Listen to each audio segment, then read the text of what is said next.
I've made mention on this podcast a few times before that every Sunday I go over and hang out with my friend and we play games. We sometimes even mess around trying our own little game designs. But recently it's been just different games that we've wanted to check out. And there's one game that both you and I have played that we've talked about. Actually, it was one of your, I think, not reviews, but just in general talking in terms of like what we've been playing, that Dragon Castle by CMON was a game that both you and your wife loved. And through that, I was like, okay, good enough for me. Let's pick it up. I got a good deal through a local game store. Got it like 15% off with some extra $5 coupon because I just dumped my like shares into that company. So they're like, oh, here's free $5 for every like $2,000 you spend. I'm like, yeah. Yeah, worth it. Yeah, $5. Anyways, Dragon Castle by CMON. The developers on this game, there's three of them. I'm going to pronounce this first name, please guide me here. Yalmar Hashe, Luca Ricci, and Lorenzo Silva are the developers. And then the design is by Sinyi Chu. Yeah. Anyways, Dragon Castle. So, this game kind of came out of nowhere for me, I feel like, this year. Came out by CMON. I know CMON, does more than just your Kickstarters. They have been putting out a slew of just different straight-to-store, straight-to-retail games, and Dragon Castle being one of them. And what's really cool about this game is that it's very inspired by Mahjong. Mahjong being the tile-laying game with the different symbols, and I think you're trying to match pairs, and you're, like, set collecting. And, I always refer Mahjong to like an old, person game, which isn't necessarily the case. And definitely Dragon Castle is not a game that I think would fall into that category. And I'll explain why. Now, again, this game comes with a ton of different tiles. They're very nice resin tiles, each of them having their own specific logos or symbols on them. So I think there's like a couple different colors. There's black, red. They kind of like have their own like denominations, like red swords. And then there's like black shurikens, I think. There's like pink dragons. And they can all be, symboled differently in terms of like, your red sword is one, and sometimes there's two red swords, three red swords, and they're just kind of oriented in a way like a card to be able to denote like what the value of it is, etc., etc.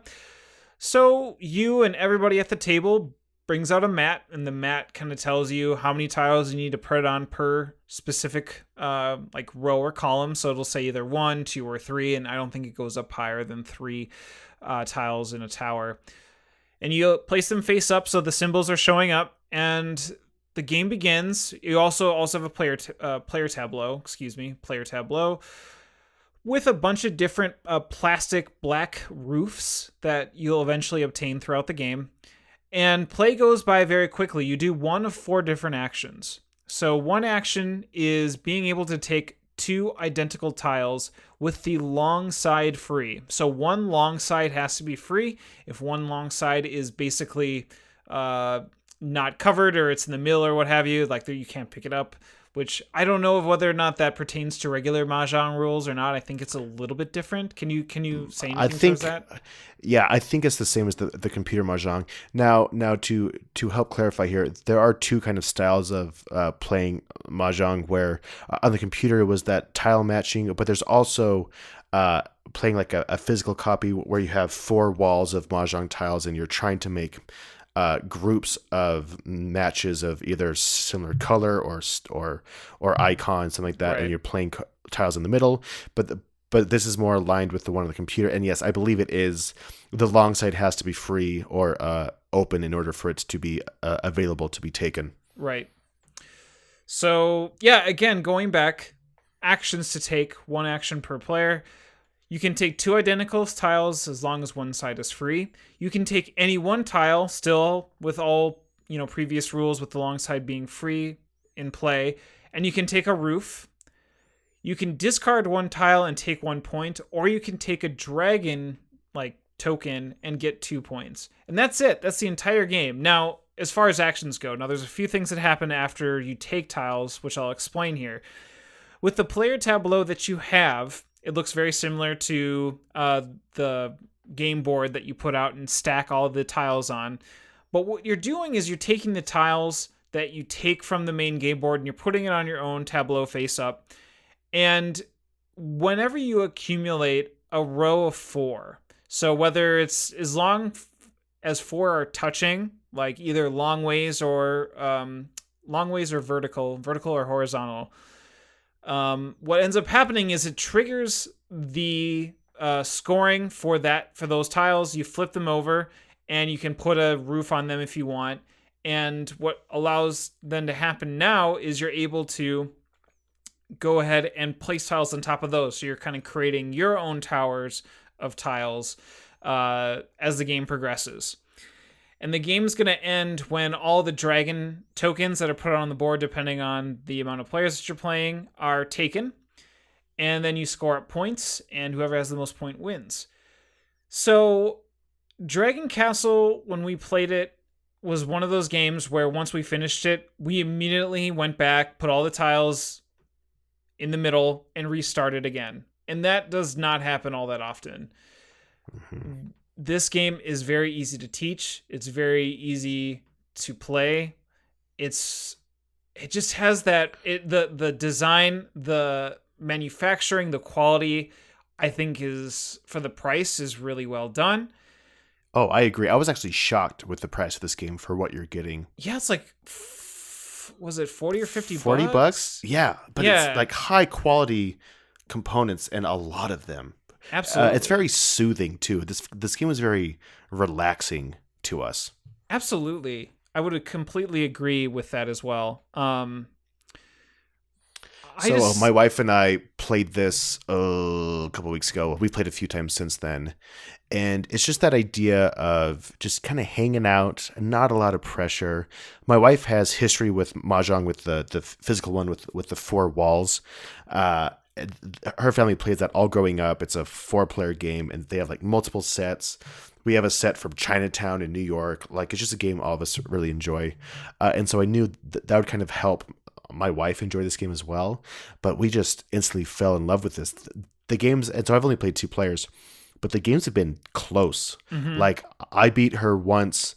She beat me once by 1 point. And I don't know if we had a tied game once or something. I don't remember. But they've all been super, super close. And it's been a huge hit. I've actually been interested with playing with 4 players, but it just plays so well at 2. Like, it's hard to want to bring other players into it when it's just a great, great 2-player game.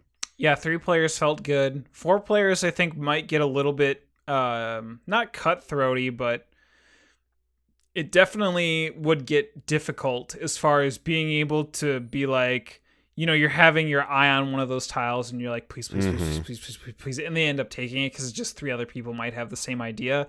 Right. There's one problem I have with the game, and it's coming to the realization that the symbols look very similar to each other. On our first game, we had to be very careful because we've definitely took not matching. We matched the colors, but it's the symbols that we didn't match up. Like, for instance, when you get into the higher level of tiles, like I was talking about those red swords, like they just cram so many red swords onto one tile because it's like supposed to get up to like 6, 7, or 8, that it gets really difficult to differentiate between like 7 and 8. So you end up taking a 7 and an 8, and that's an illegal play. And it's just like, oh, you have to either put it back or whatever. You just have to be very mindful of it looking forward. And I wish that there would have been some more simplistic, or what's weird about it, right? Is like, oh, I wish it was easier to look at. But at the same time, there's so much of that like elegance to that design that fits so thematically well with the game that I kind of also don't want to change it to a certain extent, because once you're mindful of it, I think it is fine.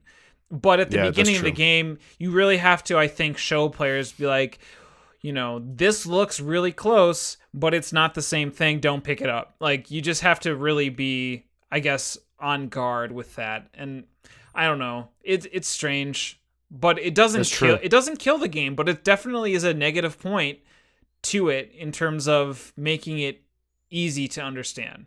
Because I could see Yeah. some people going 1 or 2 games in and realizing in game 3, oh no, we've been doing this wrong. And then it's hard to break that habit. And I totally get that. Yeah. It does have great table presence, though. And I love the aspect of building your own castle. What's the theme? It's like you're picking up the ruins of one castle, building another castle or something like that. Yeah, something like that. But I just love what you have created by the end of it. And everyone's looks different. And it's just, I don't know, it's just so peaceful. Like everything about it is just peaceful. Oh man, that's a great game. Yeah, it's just a really chill game. Yeah. I don't know if it'd be one to bring into like a coffee shop. Maybe depends It's on the a bit table. too much. Yeah, that's true. It's honestly, it does take a long time to set up too. I don't know. I guess if you have multiple people doing it, my wife is like 6 months pregnant, so it's mostly her saying, "You set it up, and I'll come in there and play with you right now." So on my own, but honestly, like even setting it up is peaceful. It's just very therapeutic. It's a very therapeutic game. Like sleeving cards. Oh, exactly, like sleeping cards. Like sleeving cards. Awesome. That's do you have more to say about that one? Well, yeah, I just wanted to talk about I don't know if I talk about the roof, so I'm just going to quickly go back. Oh yeah. As well with the roofs, because I know that there was an action where you could take one tile with a roof. What ends up happening is when you start flipping over those tiles and you place a roof on top of one, that like nets you an extra point or 2 points. And that's what kind of gives it that, flair of castle building, right? Putting these little caps on top of these tiles that you're playing gives you extra points, but also thematically looks really cute. Yeah, it does. And I think our games were only around like 20 points. And so it's not a high scoring game. So if you're getting 1, 2, or 3 points from your finished castle roofs or whatever, it's a tight little game and it gets pretty close. So 1 or 2 points is a big deal. It is a big deal. Almost like this game. This game's a big deal. You're a big deal. Your mom's a big deal. Your dad's a big deal. He is a great man. I've got nothing. You win. That's Dragon Castle by CMON.